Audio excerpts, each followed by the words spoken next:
Hi, everyone. Judge Andrew Napolitano here for Judging Freedom. Today is Friday, June 23rd, 2023. It's about 1:35 in the afternoon here on the East Coast of the United States.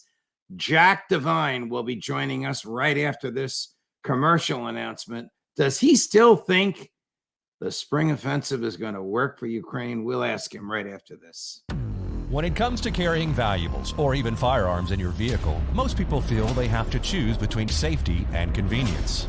A vehicle break-in occurs every 36 seconds in America. The headrest safe gives you the power to store cash, jewelry, medication, and yes, even your concealed carry firearm. You'll never have to worry about taking your valuables with you again. Keep them safe with the headrest safe. Use promo code JUDGENOW and enjoy $50 off for a limited time at theheadrestsafe.com.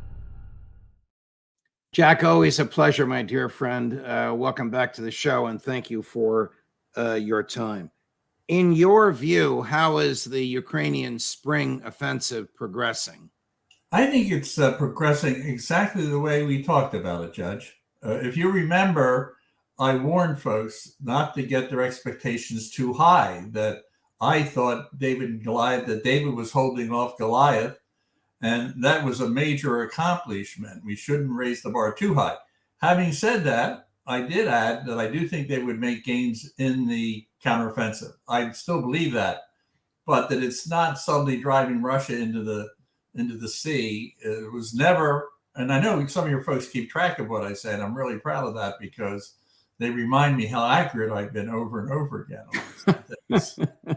So some of our folks, particularly, and I know your background, of course, is obviously well known in the intelligence community, not in military, but the military folks tell us that Russia has 3 bands of defenses, and the distance between band 1 and band 3 is about 30 kilometers. The Ukrainians haven't reached band 1 yet.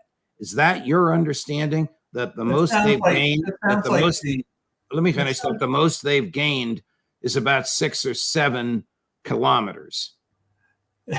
Well, you know, in World War I, gaining 100 meters was considered a success. Now I know these are this is 120 years later, Jack. I'm glad you're not referring to them by name, because I think it's the same group that said that they were going to completely crush Ukraine in the offensive. So now that they're measuring out meters in the gains. What's interesting is some of the troops that were there's about 30,000 trained outside of the Ukraine by us, the Brits, the Germans. They are just starting to get into the fray.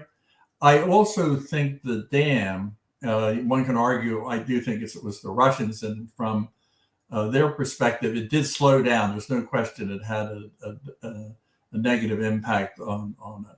But this is a tough slug. I mean, and again, I go back. I didn't promise anybody a rose garden on this thing. Let's talk about where the net result is come the end of the summer. But I'm not expecting, one of the things that's interesting, they hit yesterday, I think, a missile on the land bridge between Crimea and the Russian occupied part of Ukraine. I think that's sort of their goal, is to cut that off and make life difficult in the Crimea. So trench 1 and trench 2, okay, good. Come back, we'll refer to it later. All right. Let me play for you the latest statement from the Department of Defense, a new spokesperson, or at least the spokesperson this week, Dr. Singh. And it's about 1 minute and 10 seconds. Let me know what you think of her analysis or her public statement to the press about how well the U.S. military expects Ukraine to do. I think our assessments have been pretty clear from the beginning. I think, we know, as you continue to see the fight, that it continued to move to the east. It's become more of a grinding battle every day. You saw that in Bakhmut. The Ukrainians can speak to their operations and more to the day-to-day on what's happening on the ground, but we know this is going to be a hard fight. We know this is going to take time, and we are confident that the Ukrainians have what they need. They have the combat power. They have the ability to be successful in their counteroffensive operations. We see them launching both defensive and offensive operations right now, but I would let them speak to more of that. According to President Zelensky, the Ukrainians don't have what they need, Jack. So my question to you is, do you accept her assessment? And is the West, not necessarily Washington, but the rest of NATO, losing its interest, its appetite for this war? Yeah, so let me make a couple points, Judge. Sure. I think your statements are pretty sound. I would just say the only difference is hers are 620. Mine are 320 in terms of saying that's what was going to happen. You never have enough. Zelensky both sides are right. We provided quite a bit, but they're using quite a bit. And, there's no, the Defense Department came up with another $6 billion, which is quite a bit of money in terms of new support for Ukraine. What's interesting today, I was reading an article from Prigozhin, the head of the Wagner Group. He castigates, again, the Russian military and says they are not doing well during this counteroffensive. So it's interesting that how one of the principal the lead guy in making the one little village that they took, Bermuth. So I want to come back to my point. The fact that they're just keeping Mother Russia at bay, stand up and tip your hat. I mean, so I'm one consistent guy. All right, but so you're happy with more or less a stalemate, Jack, because Russia's not moving west and Ukraine's not appreciably moving east? No, I want the Ukrainians to defeat the Russians clear. Okay. I do not think that's in the cards. Okay. Excuse me, Judge. I do not think right now, and I've said this again and again and again, I do not see a deal, whether it's the Pope or Xi or African delegations trying to find a peace agreement. The ingredients for peace are not there. I wish there were. I wish it were. We're going to have to get to that stalemate point. And now you've had the big offensive, now you have the counteroffensive. Then you can begin to think about a possible stalemate. Should the Ukrainians, with the help of American and NATO equipment, attack and expect to capture the Crimea? Well, let me give you my heartfelt hope, and that is, I want to realize like nothing better. Nothing better. Special Agent Devine, I want a realistic expectation. I know you hope. We all hope we go to heaven. I want a realistic expectation. I'm Irish. You got to give me a little room for my heart. So I want to tell you that I really think that's a great objective.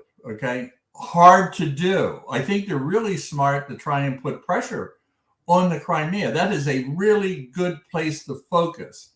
So if they debilitate in any way, we're making progress. That you're going to drive the Russians out. It depends how long Putin can withhold himself, how long he can keep driving forces in there to contain it. This thing with Prigozhin is scary. I mean, he is really challenging this system. And here's the point that no one's commenting on. You're going to hear it here first. I think he's developing political clout inside his country. I think what he is saying is starting to resonate more than all the propaganda that Jack Devine could, in his best day, generate. All right. I didn't know that Jack Devine was generating propaganda, but I'll let you live. Well, go back and read my two wonderful books. I mean, I hope I get some credit for what I did. And I want to get back to Crimea in a minute because I got a great clip from General Hodges I want you to see. Are your sources, whether public or otherwise, enforcing the view you just articulated that Prigozhin is building up political support in Russia? Honestly, Judge, I really started reflecting on this morning. This is the first day that I personally, no one else is telling me this. When I read it, there's trouble in River City on the political front. And I think, I mean, a very unusual man. I mean, I would be worried about my safety. I'd be worried, but I also think Putin should be worried about this message, which is louder than our messages. It's a Russian fighter really coming at them and saying they're not up. They've hoodwinked the Russian people. I mean, that's what he said. No Yes. sugarcoating on it. Yes, Maybe, yes. What he maybe said is that I Putin couldn't buy that. lied as the publicly stated basis for the war. That's what he said. How he can get away with saying that in a society that does not respect the freedom of speech is beyond me. All right. No, it is a conundrum. I give you that, but the conundrum or not, I'm willing to bet that message resonating and undermining the political will inside of his own system. And I predicted this months ago that the real threat here is an internal threat within his own folks, Putin's own folks. You did predict that, and you've been consistent. We're going to take a break. When we come back, we'll play General Hodges, retired 4-star, on the wisdom or lack of it in attacking Crimea. More with Jack Devine right after this. You want to feel safe in your vehicle, and for you, that means easy, rapid access to your firearm. But safety also means your items don't fall into the wrong hands. You don't have to choose between safety and convenience. The headrest safe keeps your firearm where you can access it, and no one else can. Just order your headrest safe, install it yourself when it arrives, and enjoy peace of mind. It starts at theheadrestsafe.com. So, Jack, I want to talk about a few more topics with you, and I want to get to China because you've just written some interesting comments about China, with which I don't think my audience necessarily disagrees. But before we do that, Ben Hodges is a retired 4-star. A year ago was the commander-in-chief of all U.S. forces in Europe. Here he is on the wisdom of attacking Crimea. Ukraine needs long-range precision weapons, and I'm very frustrated that our administration has so far refused to provide the ATACMS and other long-range precision weapons, which would help Ukraine hit Russian targets in Crimea. Because at the end of the day, Crimea is the decisive terrain. As long as Russia occupies Crimea, Ukraine will never be safe, and Ukraine will never be able to rebuild its economy. So Crimea is the decisive terrain. And if the U.S. would provide these long-range weapons to Ukraine, then the Russians would have to begin to leave Crimea. Should the U.S. lead or help an invasion of Crimea, Jack? First of all, let me say, I didn't disagree with Hodges, and he's different than the Trench 1, Trench 2, Trench 3 crowd. But I'm saying that was a serious argument. The only point with Hodges is I agree with it, but you also have to talk about what are the likely consequences of it. In other words, I agree that the long-term, longer-range weapons should be given and would help the cause and should be used in the Crimea. But we need to think about consequences. It's not cost-free, and we need to think about that.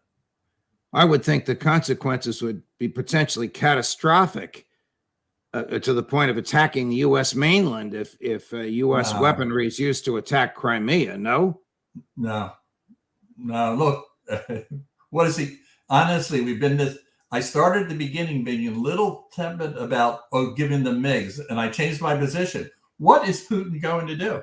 I think if he loses, even looks like he's losing ground, not losing Crimea, his political risk inside his own system go up. And if you go back to my first op-ed of the week after the invasion, I said he's so deceived of his own demise. If Hodges is right, and that could happen, the political risks are high. He becomes more dangerous at that point. Okay. But his allies inside realize he'll become more dangerous.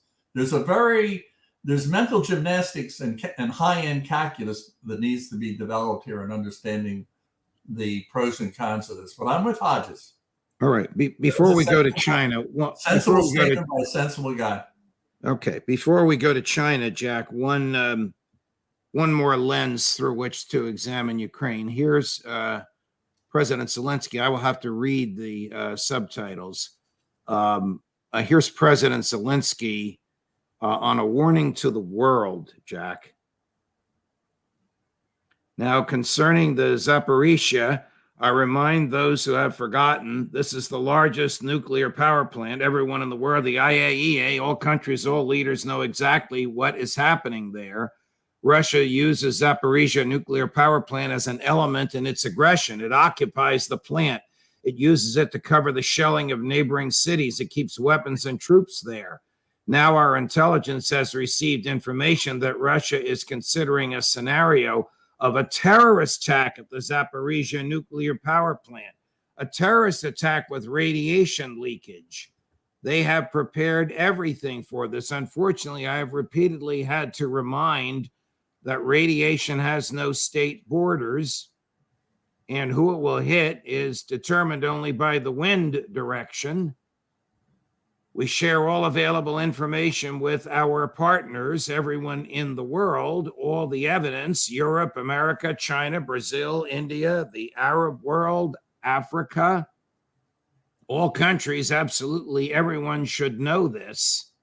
International organizations, absolutely everyone. There should never be any terrorist attacks on nuclear power plants anywhere. This time it should not be like the Kakova. The world has been warned, so the world can and must act. Glory to Ukraine. The Kakova reference, of course, is to the dam. Do you really think that the Russians would blow up a nuclear power plant that they now control? I think it's unlikely. Look, both sides, you want to make people really nervous about the word. You just mentioned the word nuclear, and I don't think it's in the cards. Cannot rule it out 100%, and that they're planning to do this and have contingency plans. I don't know enough to know where the gap is between planning and execution. So maybe Zelensky has reporting supporting this, bringing attention to the fact that the nuclear plant exists and the risk of the radiation. But again, you got to be very careful in conventional wisdom. I'm telling that to myself. All right. I do not think the Russians would do that. And I'm not very friendly towards Putin's actions. I don't see that. We know that. Do you think the Ukrainians would do it as a false flag in order to get NATO on the ground there? You know, the other thing, Judge, I've dealt with this all through my career in the CIA. You know, everything has a conspiracy in it, and you see a situation. Could this happen? And I'm just saying, there's a gap. Often, I would say that the predominance of conspiracies, as opposed to actually carrying them out, are about 100 to 1, and that's somebody that participated in conspiracies. Okay. All right. We're not easy. So I don't buy it. Okay. Last week, Secretary of State Blinken spent 36 hours in Beijing, at the end of which he was publicly reprimanded by President Xi, but he was fairly confident that he made some progress. There are, as you know, and as you have written, military, political, diplomatic, economic fractures that the Biden administration wants to repair. No sooner had Secretary Blinken arrived home, landed in California, when his boss, a few miles away, also in California, at a fundraiser, referred to President Xi as a dictator. So did Joe Biden set back whatever progress Tony Blinken made? And does Tony Blinken know what he's doing? And does Joe Biden know what he's doing, according to Jack Devine? Well, let me see a bigger issue. Where is China, right? What's going on here? So I think it was the trip was interesting in and of itself, that they actually were able to execute a meeting. But there's a dilemma here. And we did write to it in our newsletter this week, and you're reading it, and I think that's really good. But what I was very cautious about is, you have a meeting and you talk about we're going to try and do things, but some of the ingredients, it's like the peace agreement in Ukraine. It's easier to say, let's make things better, because I think both sides are saying, how far are we going to go with this? But I believe that there's a core in both countries that is building towards, I don't want to say confrontation, but it's becoming more and more of a punch and counterpunch. I do think the music sheet was out of tune between what Bilkin was saying and the president. They weren't wrong, they were just out of tune. I mean, I think I'd like to find someone who would argue that she isn't a dictator. And I think it would be hard to find someone that isn't trying to somewhere of common ground, however narrow that may be. Certainly wasn't helpful for the president to say it in public. I mean, the public policy, and he said other things too, which I'll ask you about now. The public policy of the United States is one China. Whether you agree with it or not, that's been the law of the land. Suppose the mainland indicates its willingness and preparedness and intention to use force to subdue whatever it thinks is going on in Taiwan. Should U.S. Send troops and military aid to Taiwan? Well, let me do the second part. Definitely aid them as much as possible. Okay. Once you put American troops face to face with Chinese, then we're off to the races in terms of a world confrontation. Right. But I think the Chinese have to look at what's happening to Russia and what is going to happen. They're much more plugged in economically and politically around the world today that if they did that, all that investment is gone. I also want to put down a marker, which I've done maybe every 6 months with you. And that is taking an island is no small challenge. You've got to land troops on Taiwan and it'll be a bloody mess. You have to be extremely careful that whatever you're doing, you do not hit an American vessel. Whereas if they take any action, then we are going to respond. It's a very dangerous situation. I'm betting that she isn't quite ready to do that, but I would. Would you make the opposite bet? Would you make the opposite bet that we are not quite ready to bring 200,000 troops and a couple of hundred ships there? Yeah. First of all, I would say we're ready. That we would do it is something else. I think there's a high state of readiness, which will get more and more robust in the coming year. But I think it's a end of life for human beings decision if you decide we're going to go to war with China. And okay. He has to make the same decision.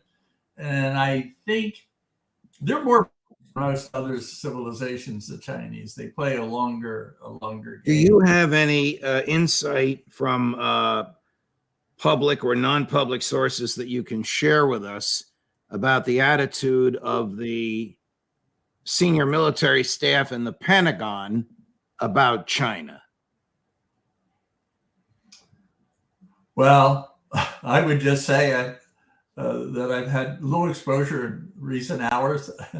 And I would say the Pentagon is highly focused at the highest levels on the challenge that China represents, and that its message is peace comes from overwhelming power. Okay, that would be my message to you, that the U.S. military is doing its job, which is, if called, we've got to be ready with the best of breed and every possible weapon system.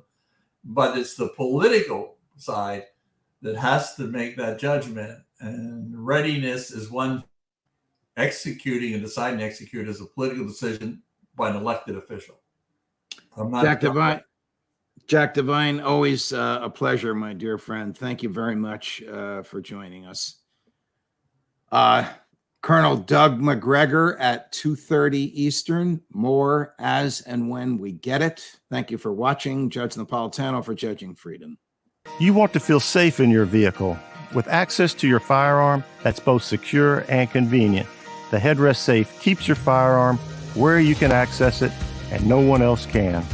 It starts at theheadrestsafe.com.